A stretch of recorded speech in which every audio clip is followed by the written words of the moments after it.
그런 내 공명심에서 비롯된 거면 하다가 백전백패하게 되어 있습니다. 하나님의 소명이기 때문에 여러분 하나님의 일은 이게 멈춰지지 않습니다. 저는 느헤미야가 그런 점에서는 참 대단한 영적 통찰력과 분별력을 가진 사람이에요. 우리가 예수님을 따른다는 것, 십자가의 길을 걷는다는 것은 생애 전체를 아깝게 않게 버리더라도 영원한 정말 하나님의 나라에서는 그게 손해가 아니라는 것을.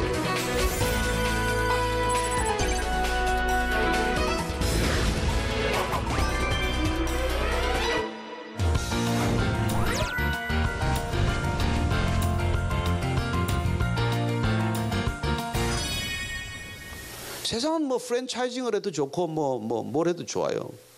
그러나 하나님의 공동체는 아닙니다. 그래서 오늘 이 5장을 보면 정말 놀랍게도 이 느헤미야가 자기 헌신, 자기 희생에서부터 그 다음에 가진 자들의 노블리스 오블리주를 강조하는 거죠. 그래야 적어도 다시 화합과 연합이 회복되는 것 아니겠습니까? 그래서 비상한 조치를 통해서 그런 이 위기를 넘어가는 것을 보게 됩니다. 그랬더니 음모는 더 세지는 것이죠. 이번에는 아예 살해할 음모 이런 걸 꾸미게 됩니다. 그런데 정말 느헤미야가 이 영적인 분별력으로 그걸 화친을 빌미로 해가지고 만나자고 연락을 4번씩 거절합니다. 쉬운 일이 아닙니다. 그것도 뭐 시정 잡백 오라는 것도 아니고 명색이 그래도 그 지역에 다 토호 세력 중에서 가장 유지들인데 이 사람들이 보자 그러는데 그걸 보지 않기가 쉽습니까? 그러나 그는 이 분별력을 가지고 계략에 말려들지 않습니다. 나중에는 뭐 이게 살해할 위협까지 하지 않습니까? 살해할 위협도 하고.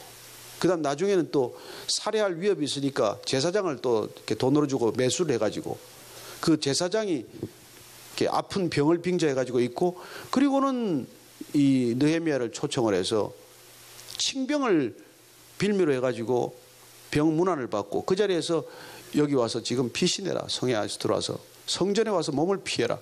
성전 안에는 제사장밖에 못 들어가거든요. 그런데 그 제사장밖에 못 들어가는 곳에 유하게 함으로써 빌미를 잡으려고 하는 계책을 알아채는 그런 분별력은 꾸준히 그가 하나님께 몰입되어 있지 않으면 불가능한 판단이에요. 저와 여러분들이 그 자리에 가 있다고 생각하면 어디 걸려도 딱 넘어지게 돼 있어요. 어떤 부분에서도 우리가 연약함이 있기 때문에 걸려 넘어지게 되어 있는 것입니다. 그래서 우리가 어떤 하나님의 일을 하려고 하면 이 사실 느헤미야서를 한번 꼼꼼히 볼 필요가 있어요. 어떻게 위기를 넘어가나. 그리고 세상은 얼마나 반대하는 사람이 많습니까? 누가 쌍수를 들어 환영합니까? 어떻게 보면은 가장 도와줄 것 같은 사람들이 뒤통수를 치는 게 이거 세상 아닙니까? 가장 가까이 있는 사람이 배신하는 곳 아닙니까? 그래서 이 정말 뭐 주님께서 우리 주님이시니까 뭐 가룟 유다가 평소에 그 돈 손대는 걸 다 아셨지만은 어떤 우리가 보면은 재정 책임자들 되게 그냥 방심하다가 그냥 당하는 거 아니겠어요? 그래서 어떻게 보면 느헤미야가 제사장 이런 사람들에게도 충분히 이렇게 걸려들 소지가 많은데 그는 그 위기를 정말 믿음으로 그리고 기도로 놀랍게도 영적인 분별력으로 이겨내는 것을 보게 됩니다. 저는 여러분들이 후히 주시게 넘치도록 주시는 하나님께 지혜를 구할 수 있게 되길 바랍니다. 우리의 지혜는 세상에 있지 않습니다. 저는 오늘날 가장 큰 문제는 이게 정말 목회자들이 성경 덜 보고 자꾸 세상 잡지 세상 책 보다가 이렇게 된 거예요. 여러분 세상의 지혜는 세상 수준입니다. 세상을 못 바꿉니다. 세상의 지혜를 가지고. 그 지혜를 가지고 어떻게 세상을 바꿉니까? 하나님의 지혜라야 세상이 바뀌지 세상에 여러분 경영학, 하버드 비즈니스 리뷰 이런 거 봐가지고 바뀌는 게 아니에요. 저는 여러분들이 정말 이제 앞으로 설교도 하게 될 테고 말씀을 전할 텐데 여러분 말씀은 이게 전부입니다. 이게 신약의 예화는 구약에 다 들었고 구약의 예화는 신약에 다 있어요. 무슨 세상의 예화가 그렇게 필요합니까? 저는 여러분들이 이 성경 속에서 지혜를 차고 넘치게 받게 되기를 바랍니다. 미국이 옛날에 지금은 뭐 오바마 이후에 다 이렇게 그거 됐지만은 모든 대통령 스피치는 성경으로부터 시작이 돼요. 대통령 취임사부터. 스피치 라이터들도 성경을 모르고는 어떤 것도 스피치 라이터가 못 됩니다. 오늘날 뭐 미국도 저렇게 급속히 내리막을 걷는 까닭은 결국은 뭐 하나님을 자꾸 떠나는 것이죠. 어떻게 뭐 LGBT 2%도 안 되는 LGBT가 75%의 크리스천들을 좌지우지합니까? 어떻게 미국도 저런 꼴이 될 수가 있어요? 레스비안, 뭐 게이, 바이섹슈얼, 트랜스젠더가 2% 미만입니다. 그런데 70%, 75%라는 그리스도인들이 여론을 주도해 가는 것이 아니라 이 사람들이 세상 법을 다 바꾸고 있지 않습니까? 제가 보스턴에서 공부할 때 너무 기가 찬 그게 매사추세츠의 주 닉네임이 Spirit of America예요. 미국의 자기들 스피릿이라고 자긍심을 갖고 있는데 거기서 제일 먼저 이 동성애를 합법화했습니다. 그래서 미국의 스피릿이 끝났구나. 미국의 스피릿이. 아까 잠시 또 우리 그 안에 차별금지법 이런 것도 얘기가 나왔습니다만 우리가 정말 이 느헤미야를 보게 되면 현실에 어떻게 뛰어들어야 되고 어떻게 뛰어들 때 뭐가 준비돼야 되고 뭐로부터 시작해야 되는지가 다 드러나 있지 않습니까? 그는 일을 시작하기 전에 여러분 넉 달 동안 먼저 기도했어요. 일의 현장에 가서도 사흘 동안 먼저 기도했습니다. 우리 힘으로 할 수 있는 싸움이 아니에요. 이 싸움이. 정말 싸움은 내게 있지 않습니다. 너희들은 칼과 단창으로 나오지만 우리는 만군의 여호와의 이름이 아니고서는 어떤 것도 싸울 수 없는 사람들이에요. 그래서 그는 이 싸움을 그냥 끊임없이 기도로 끊임없이 하나님의 말씀으로 그리고 하나님의 백성들의 화합과 연합과 일치를 통해서 이루어가는 것이죠. 오늘날 교회가 하나 될 수 있다면 뭐가 두렵겠습니까? 정말 크리스찬이 하나 될 수 있다면 이 세상에 뭐가 두렵겠습니까? 그런데 우리가 개교회주의에 함몰되어 있고 그야말로 크리스찬이라고 하지만은 철치 고어이지 무슨 크리스찬입니까? 교회만 왔다 갔다 하지. 내 안에 그리스도가 안 계신데. 그 그리스도가 있는 사람이라면 우리는 오늘날에도 느헤미야 같은 사람이 한둘이 아니겠죠. 제가 기도하는 건 정말 기도원의 300용사가 각 분야에 퍼지면은 이 사회가 안 뺏기고 어떻게 견디겠습니까?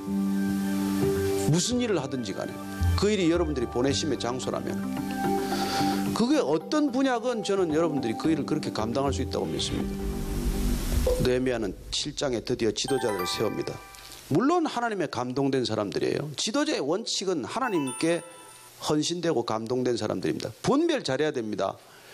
교회에서 시간 많이 보낸다고 헌신된 사람이 아니에요. 정말 하나님을 사랑하고 있냐는 거예요. 여러분 하나님에 대한 헌신은 하나님에 대한 사랑으로 분별해야 되지 다른 게 아닙니다. 시간을 많이 보낸다고 그게 아니에요. 여러분 부부가 만날 같이 있어도 서로 사랑합니까? 싸우는데 시간 더 많이 보내죠. 그러니까 정말 우리가 사랑한다는 것은 내적 중심의 태도의 문제이지 드러나는 행동만의 문제는 아니라는 것입니다. 그러나 우리가 사람인지라 자꾸 행동만을 기준으로 삼게 되면은 지도자를 세우거나 그다음에 매니징 클래스를 세울 때 이런 어려움을 겪는 것이죠. 그리고 이제 다시 한번 이렇게 느헤미야 7장은 포로들을 기록하고 있는데 돌아온 포로들을 기록하고 있는데 이건 정말 우리가 읽기가 거북스럽고 힘든 부분이지만은 때로는 이거는 한 번씩 읽어볼 필요가 있습니다. 하나님께서는 이런 사람들 한 사람 한 사람들 이름을 기억하시는 하나님으로 우리가 또 기억해야 하고 그리고 이렇게 기억하게 하심으로 하나님께서는 하나님의 백성들을 돌아오게 하시고 그들에게 상급을 약속하신다는 것입니다. 우리의 목적은 하나님의 생명책에 기록되는 것 아닙니까? 저와 여러분들의 이름이 기록되는 것이 그게 우리의 신앙의 큰 목표라고 한다면은 우리는 이 족보가 기록된 데에 대해서 한 번씩 아무리 읽기 싫어도 읽고 지나가야 합니다. 매번 읽을 수는 없겠지만. 그리고 이제 모든 것이 성전이 그랬더니 여러분 일이 늦게 될 것 같았습니까? 아니죠. 이분들이 정말 그런 외부의 압력이 거칠면 거칠수록 내부에 이런 동요가 생기는 것을 잘 수습하고 나가면 일은 훨씬 더 빠른 속도로 진행이 되죠. 그래서 기록적으로 52일 만에 됐다 이겁니다. 저는 이 52일 만에 이루어졌다는 이 외면적인 성과만을 우리가 강조할 수는 없겠지만 중요한 것은 하나님의 일이란 하나님의 백성들이 한 마음으로 하나님의 방법을 이루어가면 일의 효율성이나 속도에서도 결코 뒤지지 않는다는 것이죠. 저는 그런 이 경험들을 많이 하게 됩니다. 정말 하나님의 방법으로 했더니 일이 안 됐습니다. 그런 것도 있어요. 그렇지만 대부분의 경우는 하나님의 방법으로 했더니 사실은 세상의 방법으로 했더라면 빨리 된 것 같지만은 여러분 기초가 무너지는 것을 2번, 3번 경험하게 돼요. 그러나 하나님의 일은 더디된 것 같지만 여러분 수선할 일이 없지 않습니까? 저는 이 사회가 그리스도인들이 정말 하나님의 사람들이 하나님의 방법으로 하나님의 일을 감당할 수 있게 되기를 바랍니다.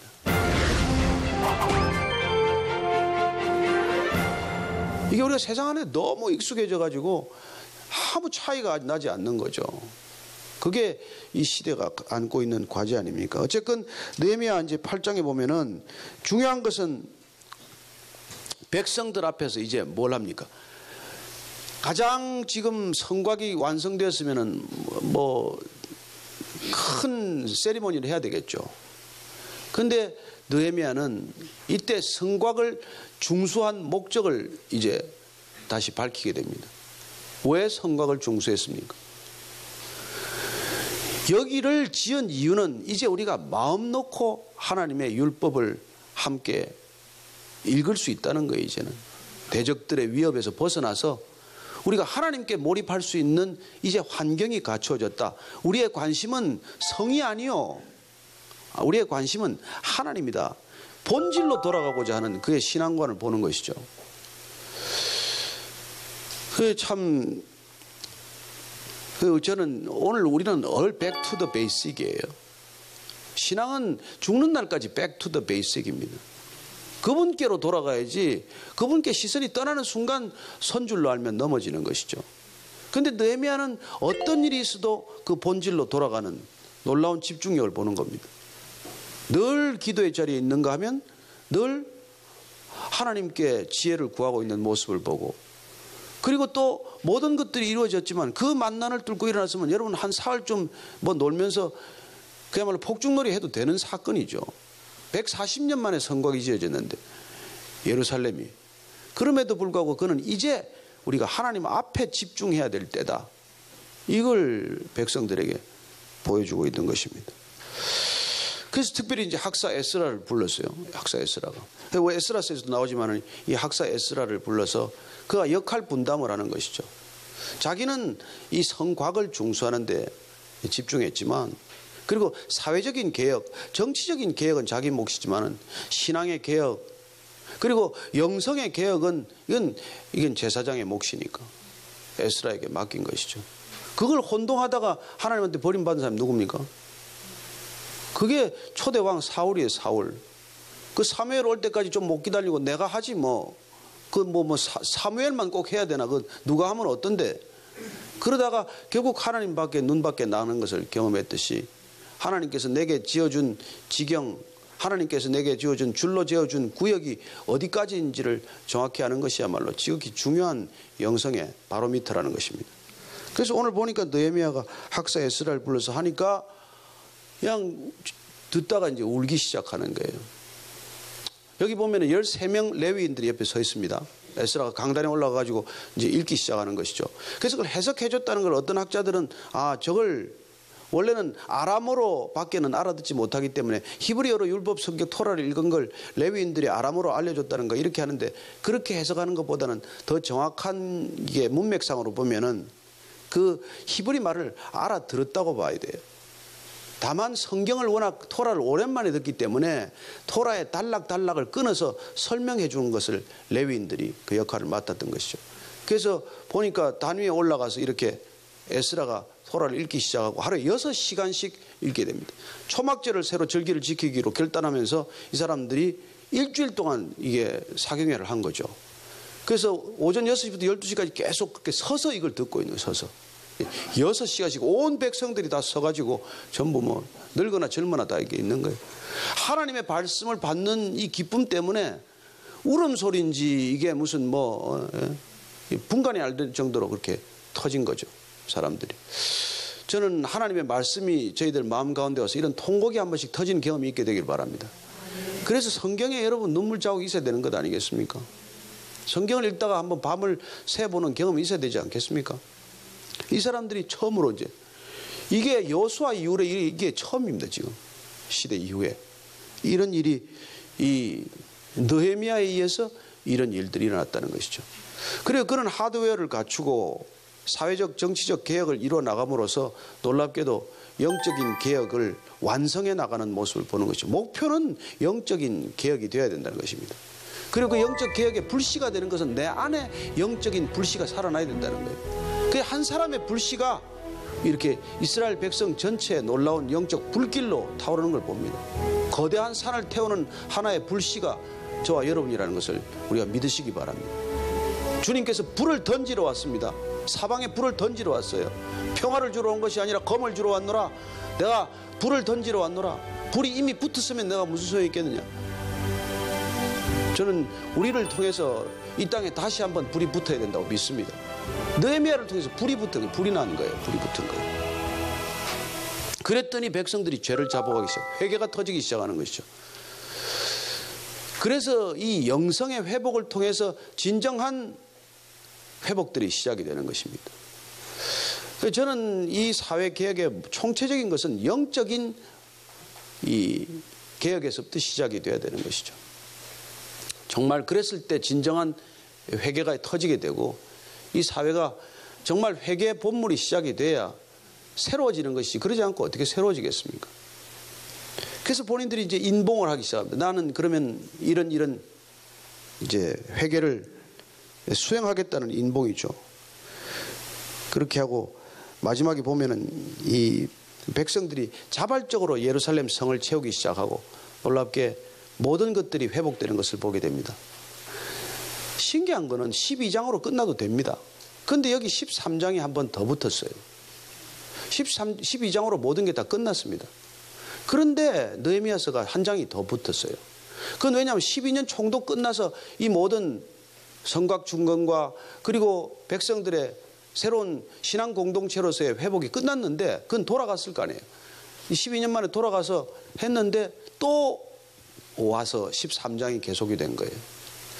그래서 이걸 보면서 이 사람 정말 대단하다. 느헤미야는. 여러분 12년 동안 녹도 받지 않고 죽을 만큼 고생하고 일을 다 하고 갔어요. 갔으면 내 일은 끝났다 아니에요.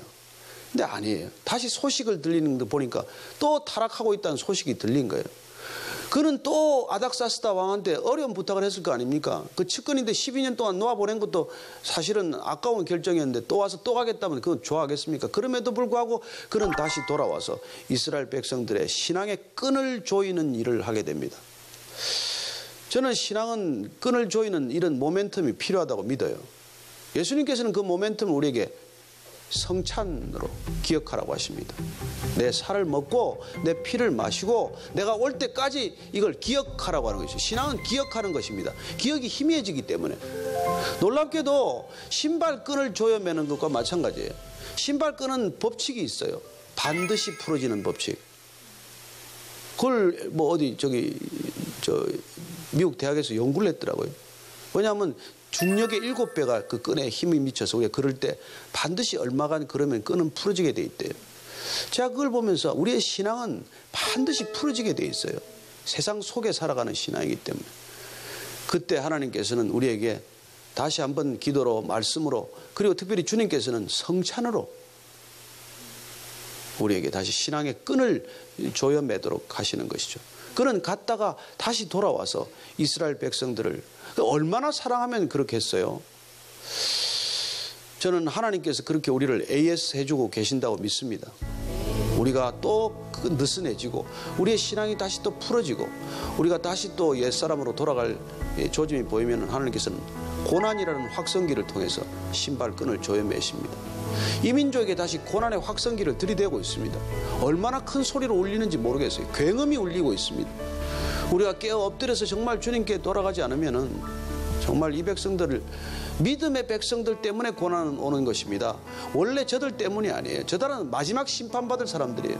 그러나 이 땅에 또다시 심판이 있다면은 그건 믿음의 백성들을 깨우기 위한 것이고 이 땅에 교회를 흔들어 깨우기 위한 것입니다.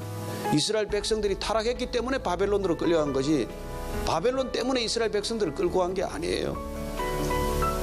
하나님께서는 이웃의 사람들을 우리가 인생 채찍으로 막대기로 쓰는 까닭은 하나님의 자녀들을 일깨우기 위한 것이고 하나님의 백성들의 신앙 공동체로서의 정체성을 다시 회복케 하시기 위한 것이지 다른 의도가 없습니다. 저는 이 땅에 다시 어려움이 있다면 교회의 잘못 때문이라고 믿습니다. 우리가 다시 우리 죄를 느헤미야처럼 자복하고, 본인이 무슨 예루살렘 백성의 멸망의 잘못이 아니에요. 그러나 내 죄로 회개하지 않았습니까?